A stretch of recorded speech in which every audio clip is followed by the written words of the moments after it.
Welcome again to the Rick Helps Real Estate Show, trying to make sense of this crazy Arizona market. I'm going to talk about the gap. I like to look at the gap a lot. I didn't make that up. I did probably make up the term, the gap, but it's the gap between homes for sale and number of contracts. It's all about supply and demand in real estate. A lot of white noise out there, a lot of things going on, and all of that can affect supply and demand. And the effect of supply and demand determines whether prices are going to go up or if they're going to come down. So if prices are going to crash, obviously the gap between supply and demand has to be enormous. For prices to go the other way, it has to tighten. We've already experienced that from 2020. So we're going to take a little look here at what's going on and what I like to look at and what I like to follow. And simply put, here's my 7-day moving average. Now, you're going to have to kind of ignore this little jiggy right here because my 2-week absence has kind of messed up my chart. But as you can barely see, unless you're watching on YouTube TV, that the number of new contracts has gone down a little bit. It's sitting there at 3,511. But look at this. That's the number of new listings. I apologize, 3,511. New contracts went up to 3,301, and it was hovering around 2,998. Now, is that significant? No, but it's a bit surprising. And one of the reasons is this. Mortgage rates went from 7.03 to 6.8 in one day. It looks to me, in our interest rate sensitive real estate market, that people said, lock it now. Let's write an offer. Let's get going. We're below 7%. We're almost 6.75. Let's put an offer out there. Let's get it done. How else can you explain a 350 unit bump in a matter of a couple of days? And that's what we saw. Now, is that enormous? No, but it closed the gap. It closed the gap between the number of new listings and the number of new contracts. That's important to follow. And you look here and you see in our market that here is active listing counts are continuing to climb. They're going to continue to go up because of that gap. So if there's a gap of 300 homes, then every week you can expect 300 more listings to be added to our current inventory. If you look here at sales per month, it shows you the same thing. We're tied with the last 2 years. Right there seasonally going along. And the last 2 years were very slow, but sales are slow. And so now we watch and go, are sales going to continue to go up like they did last 2 years, or are we going to flatten out? Right now, they're merged so close together that you really can't tell what's going on. You can see that red numbers right there with the turquoise and the purple. So we're mirroring what we've seen the past 2 years. This is our days of inventory, which again measures the gap. You take the number of homes that are for sale, divided by the number of contracts that are being written. How long will it take to absorb this inventory? Right now, it's climbing a pretty good clip. We're sitting at 115 days. It looks a lot, pretty high on the chart, but that's not really that abnormal. You look at months of supply, we had peaked up at the 25th of January to 5 months. Now we're at 4.3. Back when we used to use words like normal, 4 to 6 months used to be considered normal, but there hasn't been anything normal in this market for a long time. Average list price per square foot. Now I'm going to dwell on this for a moment. Here's where we're at. Notice how they're kind of starting to flatten out. I want to poke some holes in some things here for just a moment. When you look at some of the videos out there, and I'll pick on Reventure Consulting, prices reduced by 120,000. Prices are coming down. In some areas, yeah, it's the asking price, folks. It's not the average sales price. There's a difference, and I'm going to show you. We saw in January that the average list price came in almost higher than last year when pricing pressure shouldn't have pushed prices up. We've gone up maybe 2%, 4%. Let's take a look. We've gone up here in this chart. Annual appreciation, 4.2%. Annual appreciation, change in monthly average per square foot, 8.6%.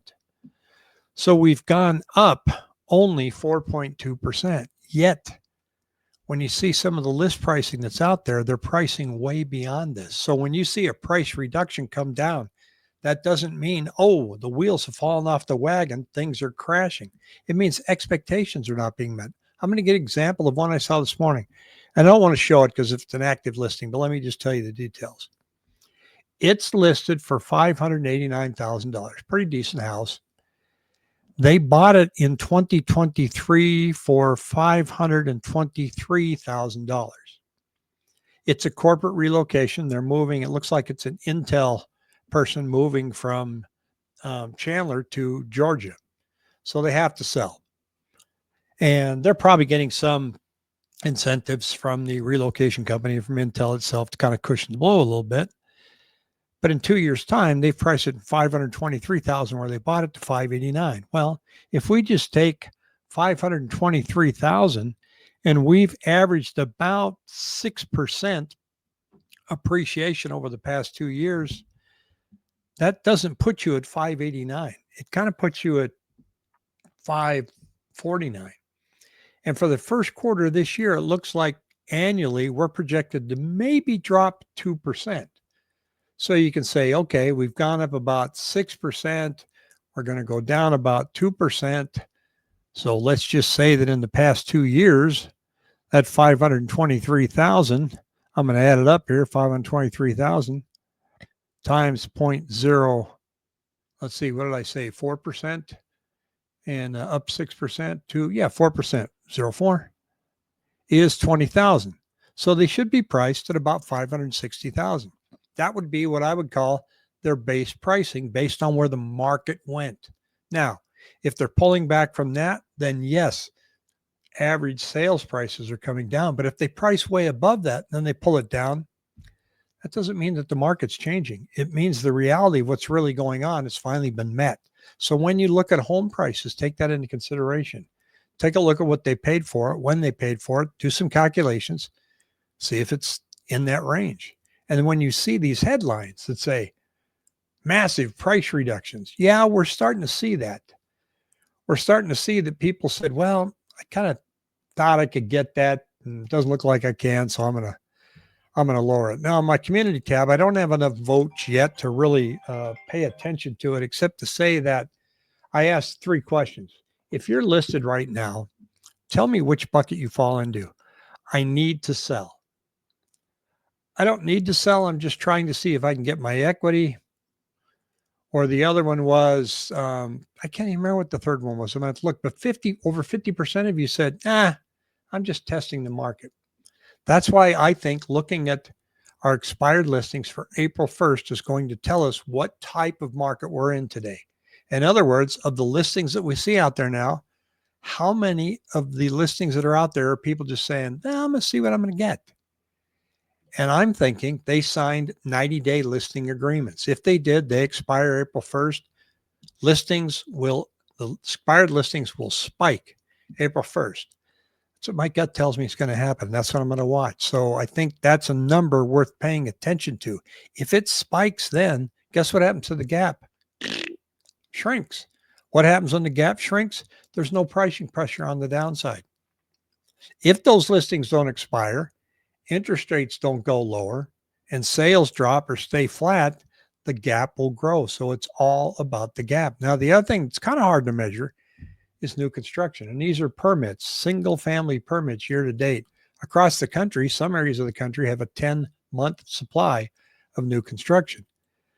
But there's a lot of white noise going on in our economy right now that really makes trying to help people make this decision of buying and selling really muddy. Oh, we've got all these layoffs coming. We've got all these federal layoffs, but yet we've got Apple investing heavily in the East Valley. Yet we've got layoffs at the electric truck manufacturing company in Coolidge. Restaurants are closing. Restaurants are opening. Retail sales are damp. All of those things, all of that noise have always been out there, but they're amplified now. And so it's making people a little bit on edge. Remember, a lot of people said they were putting off their decisions until after the election.